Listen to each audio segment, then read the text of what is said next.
Hi everyone on YouTube. So as you probably saw my autumn equinox adventure, yeah, it was an adventure. I'll give it that much. We did have an atheist friend with us, as well as an agnostic friend with us, and everyone was very chill. And when I was talking to my atheist friend about it, she was just like, I really like that you guys aren't so forceful with everything, because we weren't very ritualistic about it. We were kind of like, this is a fun thing to do in the fall, and today is the first day of fall, so we're gonna do fall. And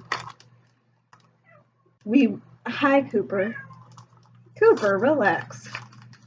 And we recognized that this is what fall is.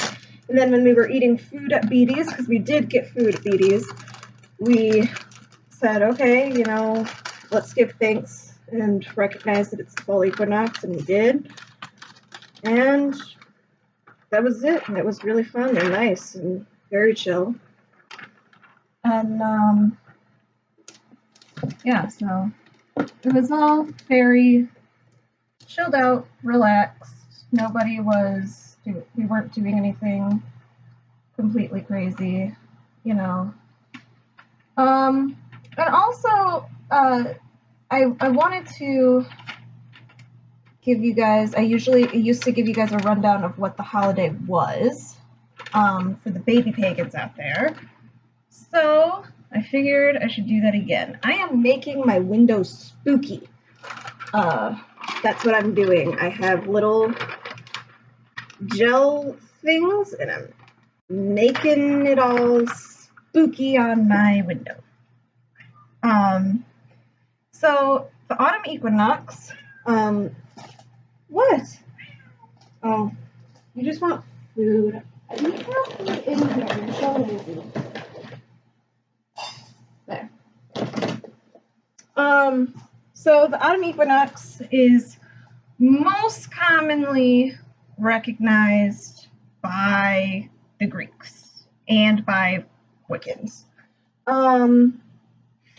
Other cultures, of course, do honor the equinox, but in the traditional sense of paganism, it's usually the Greeks, or at least the Greek story is the most recognizable story. And then it is also Wiccans who celebrate equinox as well. I actually realized when I was thinking about doing this video, wow, I don't ever recall celebrating the autumn equinox when I was Celtic.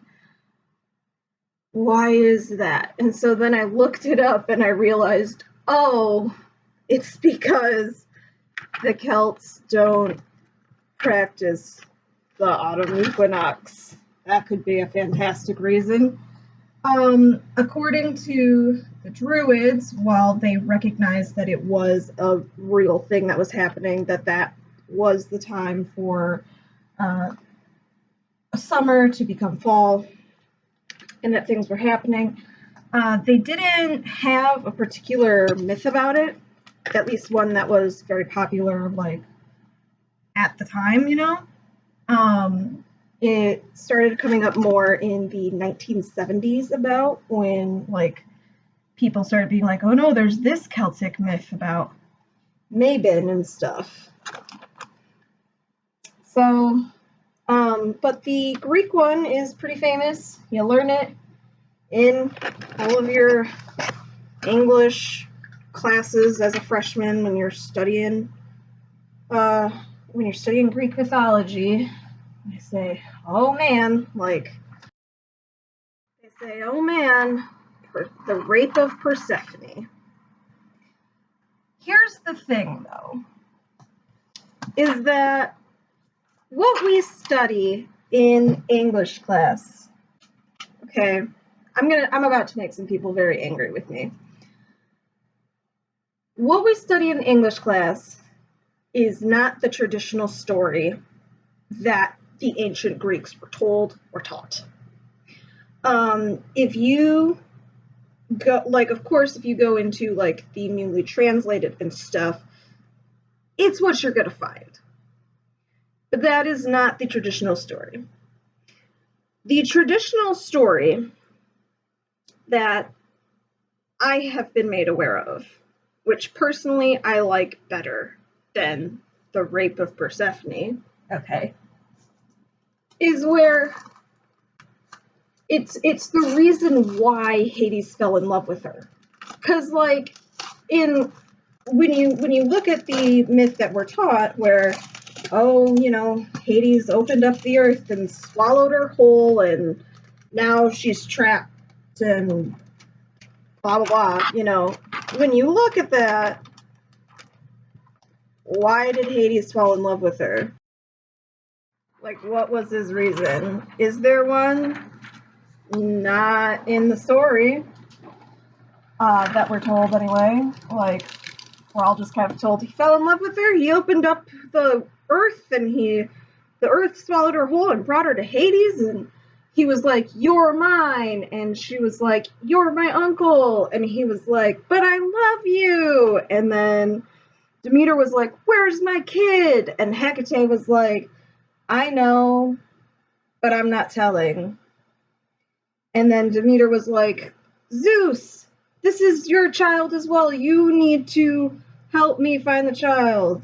And he was like, "Hecate, what do you know?" And she was like, "Hades took her." And he was like, "Oh, Hermes, can you go get Persephone, please?" And at this time, she wasn't called Persephone. She was called Core. She was like, "Oh, can you go get Core, please?" And Hermes was like, "Yeah, man." So goes, goes to the underworld. "Hades, yeah, what's up?" Apparently, Demeter is throwing a fit. Humans don't know what snow is, and neither did we, but Demeter made it because she's upset that her daughter was taken. "We need you to give her back." "No, she's here with me forever because I love her." "Okay, can we please, I don't want to deal with this." And he's like, "No." Hermes leaves. Hades isn't giving her back. "Oh no." So then Zeus goes and is like, "Yo, Hades, what if I give her to you some of the time?" And he was like, "How's that gonna be okay with her mom?" "Well, you can trick them." "Sounds solid. Okay. Here is a pomegranate. Eat 6 of these seeds." She eats them. Hermes comes back. "I'm here to rescue you." "Yay." She goes up. "Demeter, you didn't eat anything from the underworld, right?" "I ate some pomegranate seeds." "How many?" 6. "Oh no, you're gonna be down there for 6 months out of the year. Whatever shall we do? I'm gonna be sad and create winter when you're gone." And there is the change of seasons. That's what we're taught, and I personally think it's really dumb. One, it's completely horrible. If you really look at the Greek myths, Hades is like the one nice dude. He's the one dude that, even though he's a complete, he's vilified and everything, he's super chill. "Hey man, my wife died and I miss her. Can I have her back? How about you play me a song, and if I like it, I'll make you a deal." "Okay." Play a song. "All right. So she'll follow you out, but you can't look to make sure that it's her. And when you guys get out, if you don't look behind you the entire time, she will be resurrected and be with you." "Sweet." Turns around to check that it's his wife. "Oh no, it's actually my wife, and now she's dragged back to Hades." And he's vilified for that. It's like, nah, man, all you need to do is play a song. Zeus is over here "I'm gonna make an eagle eat your liver every day for eternity." No, Hades is a chill dude, man. So I did some research because I was like, there's no way that this is what occurred. Like, that this is the original myth. Like, it does not fit Hades's like persona at all. So I was like, okay, what's going on here? And turns out that one of the closer to original stories, because there are a few that claim to be the original, the one that I like the most includes a reason as to why Hades fell in love with Persephone. Because I like backstories.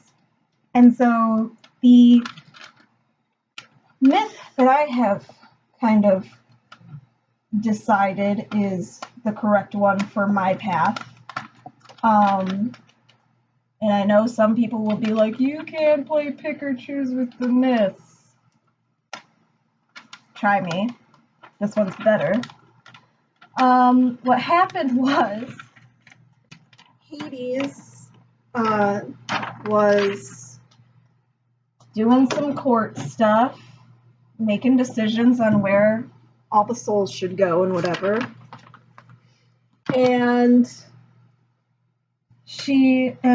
all the souls were sad, and Kor was up chilling and like laying around in a forest and in the meadow, and she was like, what are these noises I hear? She goes and she finds, oh shoot, I think these are the souls of the dead. They seem really sad. So then she started talking to them and was like, no worries, man, I get it. Like, I totally understand. Like, yeah, I would feel bad too. It's okay. You're not alone. And then people would get, more and more people would get to, the souls would get to Hades for his decision on where they should go, and their conscience would be clean. And he'd be like, why? And they were like, oh no, this nice lady was talking to me. And he's like, who? And so then he did some digging and he found out that it was Kor, that she could hear the souls of the dead. And he said, no one else is able to hear the souls of the dead but me. Why can you hear the souls of the dead? And she's like, no, I just, like, they sounded really upset and angry and I wanted to help. And he was like, no one else cares about my job. Thank you. And she was like, you're welcome. I just want people to be happy. And he was like, soul, you know? And then he started watching her through the rivers and stuff as she was doing whatever. And then one day he was like, you should come down here because I like you. And Persephone was like, but my mom's crazy. And he was like, no, but you should though. And she was like, okay. He opened up, he came and got her. She went down. And then the whole thing happened. Hecate saw it and didn't tell Demeter. And Demeter was like, where is she? And started Winter and went to Zeus. And Zeus was like, Hermes, go get her. And then Hermes goes and he's like, you gotta come back because snow is now a thing. And she was like, but I like the souls of the dead and I like my husband here and I'm queen now. No. And Hermes was like, well, saying that he's your uncle isn't gonna help. We all know what Zeus has done. Okay. And he goes back up to Zeus and says, she doesn't want to. She's in love and she's queen. And Zeus was like, made something of herself. All right. I see how it is. Okay. So Demeter, she's not coming back. No, you need to make her come back. Everything's dying. Humans are dying because snow and they didn't prepare for this mess. And then Hades is like, how about we both eat pomegranate seeds and these will be like our wedding vows, and then you're attached to here 6 months out of the year and you have to come back. And she was like, sounds like a solid plan. And he was like, all right. Did their wedding vows with some pomegranate seeds.